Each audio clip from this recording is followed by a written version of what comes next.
Let's go back to a time of 640 by 480 resolutions, ugly green wallpapers, and the sound of...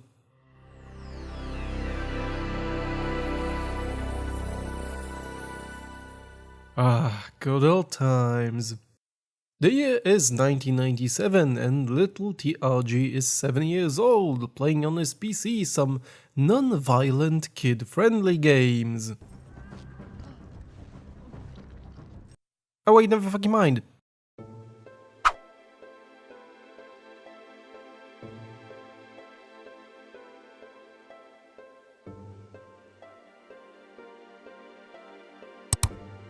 Dark Earth was developed by Kalisto Entertainment and published by MicroProse in 1997. It was a third-person action-adventure game with combat elements, puzzle solving and whatnot. It kind of played like Resident Evil, but with a different setting. It's more post-apocalyptic, but not your usual nuclear type. The game's story goes as follows. It's the futuristic cyberpunkish year of 2054, and all seems well until stuff starts exploding. An unknown cataclysm launches the world into never-ending darkness filled with horrible monsters. What's left of humanity, while looking for a shelter from the horrors, find the only place where the sun shines, a starlight where they built their city, Sparta. By the way, I looked it up what it means, and apparently starlight isn't a word. Pretty sure the game made it up, but what exactly does it refer to? I have no clue. You are Arkan, a guardian of fire whose life is about to be flipped upside down. From one of the cooler looking menus, you can choose a small number of options like loading a saved game. You can watch Arkan on a turntable? I never understood what this screen is supposed to be. You can change the audio settings, replay unlocked cinematics, and read a log of all conversations you had throughout the game if you forgot what someone said. Start a new game, and we see our hero waking up to his love interest in this game, Kali. You can immediately talk to her and wake her up, or explore the room waiting for her to wake up on her own. The game is fully voice acted and there's tons of dialogue in it. I never made the connection as a kid, but Arkan's voice sounds oddly familiar. Believe it or not, you were in my dream too, along with my father, Zed, and the great Sunseer, Lori. And that's because he's voiced by David Gassman, the voice actor of Twinsen from Little Big Adventure. And if you watched my video on that game, you just know I love it to death. The gameplay is very similar to Resident Evil games on the PS1, with only characters and interactable objects being 3D models, and the environment being pre-rendered backdrops with fixed camera angles. You can use arrow keys for tank controls, press and hold shift to run, and space to interact the typical way, search objects, talk, pick up items, and interact with mechanisms. Your current status is displayed in the lower left corner, the red bar is your health and the orb on top of it represents your current mood. White orb is light mode, which represents your regular character, but you can also press tab to switch to an angsty teen dark mode, in which Arkan is a general asshole to everyone and everything, kicking stuff and splashing water for no reason. What did that water ever do to you, Arkan? Some dialogues and interactions will differ in this mode, and there's a few points in the game where it's required to use it. Listen, if the sun god really wanted to do me a favor, he'd rise a little later, so you and I could sleep in peace. I'm sick of this. I'm not a god. Why should I have to get up when the great light giver does? It can also be used to play the game in a more evil way. The third mode is combat mode, represented with a red dot. In this mode, Arkan's movement changes drastically, and so the characters will notice your hostility and give you a chance to put down your weapon, or they'll attack you. What's interesting is that you are free to attack anyone in the game. I've certainly killed a lot of characters in my playthrough, and I still beat the game, but there are a few exceptions where attacking or killing someone will lead to an insta-death scene. For example, attacking the guard in the beginning of the game guarding Dokkan's office. Arkan, you despicable traitor.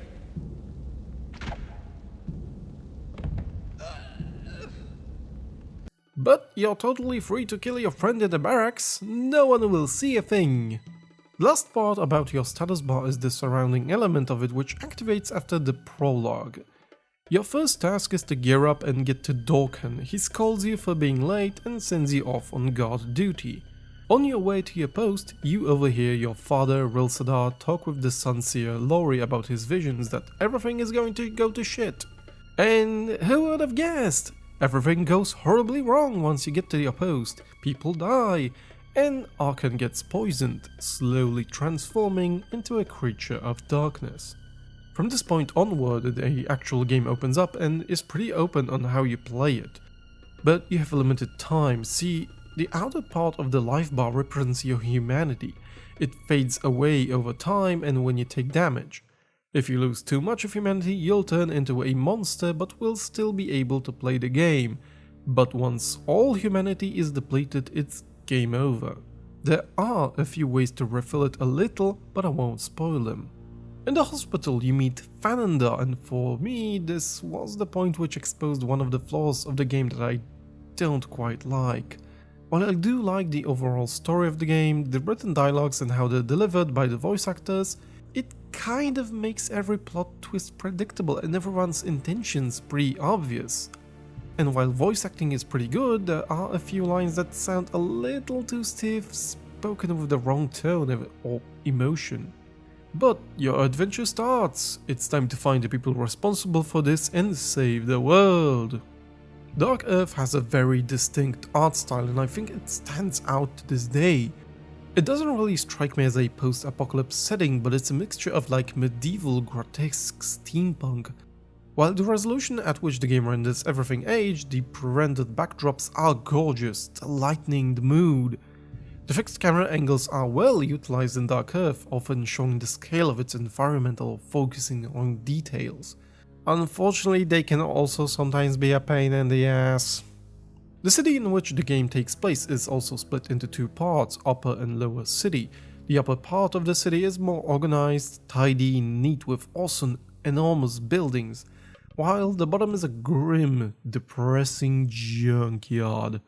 It gives a nice contrast to the game's world and well represents the upper and lower class in Sparta. Unfortunately, both parts of the city could not fit onto a single CD, meaning that between the two you have to swap CDs, which can be annoying if you're running back and forth because you're trying to figure out what to do. And you'll find yourself running around trying to figure out what to do a lot, as this is for the most part an adventure game. Solving puzzles, running errands, and talking is the main meat of the game. And holy crap, there's a lot of talking in this game. The game, however, does not feature dialogue trees. If you need to squeeze out more information from someone, you'll just have to repeatedly interact with them. I did enjoy dialogues in Dark Earth, and I also found it to be a nice touch that some NPCs will refuse to talk to you until you put away your weapon. Maybe you can help me. More than likely. But you don't need that thing to get my attention. But it's also annoying, as the game does not have a quick put away weapon button. No, you have to go to the inventory and unequip it. While Arkan can carry quite a lot on him, the inventory screen isn't the best thing I've ever used. Weapons are separated from other items, but it would be nice to have a separate category also for consumables and key items. You can use the mouse to navigate through it or the keyboard, but both are equally cumbersome. For example, the arrow keys only move the highlight for 4 visible objects on the screen, and in order to scroll down you have to press page down instead of just pressing down to scroll through the list. You can press enter to consume or use an item, or press space to wield it so you can use it on something or give it to someone. Arkan unfortunately cannot hold a one-handed weapon and a key at once, so switching from a weapon to an item to again switch to a weapon is a pain. But let's talk about weapons and combat, why the hell not? To enter combat mode you press C, and once you're in that mode, to attack, you just simply hold Ctrl and use the arrow keys for various attacks. It's simple and it works. For the most part, that is. There are a few annoying things that I don't like about the combat. First of all, weapons do break, and often in the middle of combat where you're already in deep trouble, which isn't an ideal situation. There's no way to tell when a weapon will break, there's no status bar on them. Second, the fixed camera angles sometimes do not help, and it's easy to get stuck somewhere where you cannot see your enemy, or get stuck somewhere near the edge of the screen, or get knocked off the screen and not see your enemies anymore. And finally, third, the hits sometimes don't register, and aiming at an enemy is kinda awkward. Rotating left and right in combat modes turns arcane almost 90 degrees, and if you aim next to an enemy, it's hard to make a small correction. Your weapon can go through the enemy, but the hits won't register. It makes the combat more annoying than it should be. And the game doesn't allow you to freely save, it only allows you to save at certain points where you have these symbols of Sun God. So expect to replay certain parts of the game from the checkpoint. For the most part you'll be using melee weapons, but the world of Dark Earth offers a few firearms. However, since they're pretty powerful, ammunition to them is scarce. Overall, I think the combat could be better. It did not age well. What did age well, however, is the music and ambience. It has this dark, depressing tone which fits the game oh so perfectly, and a lot of it is supplemented by ambient sound effects. The barracks have an army-like music, very official, with the main theme played on a snare supplemented by a bass drum with minimal ambient sounds.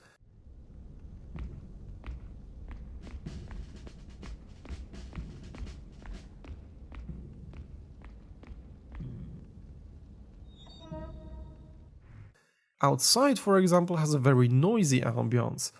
Falling rocks, crows, wind, and an overall tone of darkness, sadness and direness.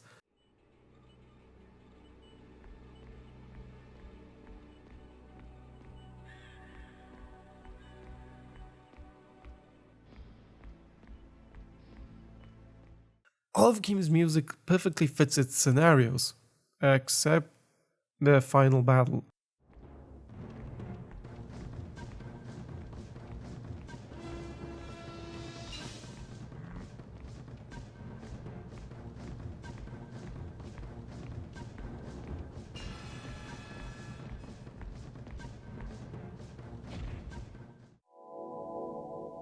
Yeah, a little too upbeat for my tastes. So, do I think the game still holds up after all these years? To be honest, kind of. The world, the story, dialogues and voice acting do genuinely hold up in my opinion. But the graphics engines and controls didn't do too well. The combat feels a little clumsy at times and the fixed camera angles are not helping. But I still do love the story of being a walking time bomb of evil, with everyone ready to attack you just because they're afraid of you. Will you spare them? Or will you slay them and claim self-defense? That's up to you. I've been TRG and thanks for watching.